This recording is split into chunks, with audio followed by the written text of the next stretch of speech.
नमस्कार दोस्तों।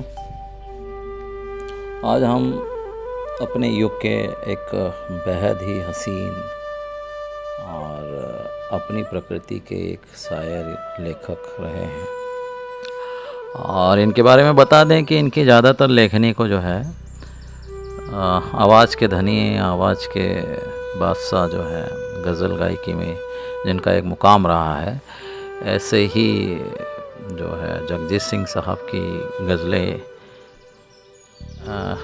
ये जगजीत सिंह साहब ने इनकी गज़लों को आवाज़ दी है। तो ये हैं सुदर्शन फ़ाकिर जी। और सुदर्शन फ़ाकिर जो हैं पंजाब के रहने वाले हैं। थे, मतलब ये भी नहीं रहे, जगजीत जी भी नहीं रहे, तो दोनों गुज़र गए, पर दोनों की दोस्ती बहुत ही उम्दा थी और एक दूसरे के तरक्की, बेहतरी, खुशहाली, दुख दर्द हर पल में, हर हिस्से में वो एक दूसरे को पाते थे। तो ऐसे ही हम सुदर्शन फ़ाकिर के बारे में कुछ बात आप तक पहुंचाना चाहते हैं। उनकी एक नज़्म थी जो एक टीस बन गई है। सुदर्शन फ़ाकिर की पहचान ही एक टीस जो बन गई नज़्म से बनी है। हिंदुस्तान के बंटवारे की जद में आया, रेतपुर नाम के इस छोटे से गांव के सीने पर सरहद की वह तलवार चली कि बचपन की सारी यादें फौजी बूटों की आवाज़ों में दफन होकर रह गई। सुदर्शन फ़ाकिर सिर्फ 13 साल के थे कि उनका वह प्यारा सा गांव छूट गया, जहां उनके खेत थे, घर था, तमाम हम उम्र के दोस्त थे, रात दिन की चका धमा चौकड़ी थी।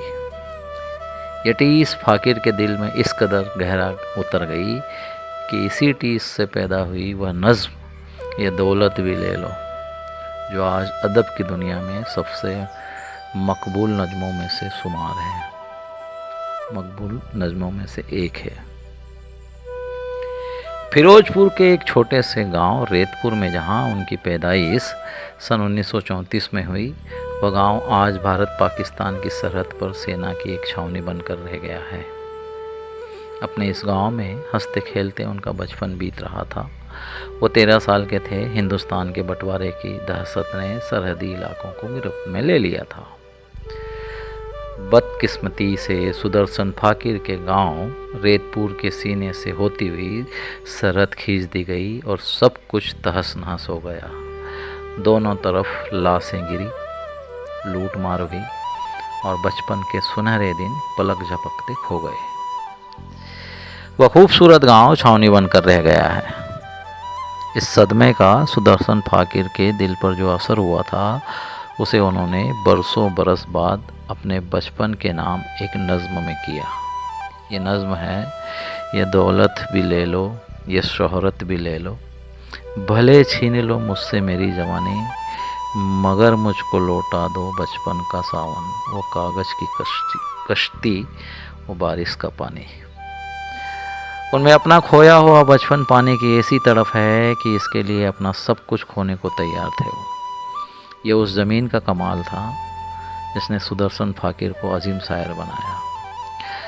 मशहूर गुलकार जगजीत सिंह ने फ़ाकिर की कई नज़्मों और गज़लों को अपनी आवाज़ दी है। ये दौलत भी ले लो नज़्म जो है जगजीत सिंह की पसंदीदा नज़्मों में से एक रही है। फ़ाकिर मल्लिका ए गज़ल बेगम अख्तर के भी अजीज़ शायरों में से एक रहे हैं। मतलब जो जिनको मल्लिका ए गज़ल बेगम अख्तर कहा जाता है, वे भी फ़ाकिर की गज़लों को अपनी आवाज़ से नवाज चुकी हैं। फ़ाकिर की 5 गज़लें उन्होंने गाई हैं, शायरा मतलब बेगम अख्तर जी ने। फ़ाकिर को इसी नज़्म के लिए पहला फिल्म फेयर अवार्ड भी मिला था, ये दौलत भी ले लो के लिए। उन्होंने एनसीसी का गीत हम सब भारतीय हैं लिखा है। फ़ाकिर ने एनसीसी का गीत भी लिखा है। और फिरोजपुर से मास्टर की डिग्री करने के बाद जालंधर में रेडियो से वे जुड़ गए।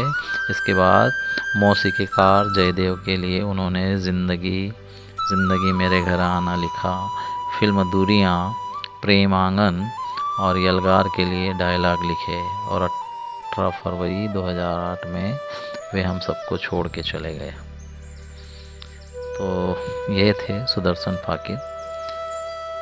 तो जाते जाते मैं उनकी एक नज़्म को आप तक पहुंचाता हूं। शायद मैं ज़िंदगी की शहर लेके आ गया, कातिल को आज अपने ही घर लेके आ गया। ताउम्र ढूंढता रहा मंजिल में इश्क की, अंजाम ये कि गर्दे सफ़र लेके आ गया। नस्तर है मेरे हाथ में, कांधों पे मैं कदा, लो में इलाजे दर्द जिगर लेके आ गया। फाकिर सनम कदे में ना आता तो मैं लौट कर एक जख्म भर गया था इधर, लो में लेके आ गया। तो ये फाकिर सुदर्शन का दर्द है। बहुत बहुत धन्यवाद दोस्तों।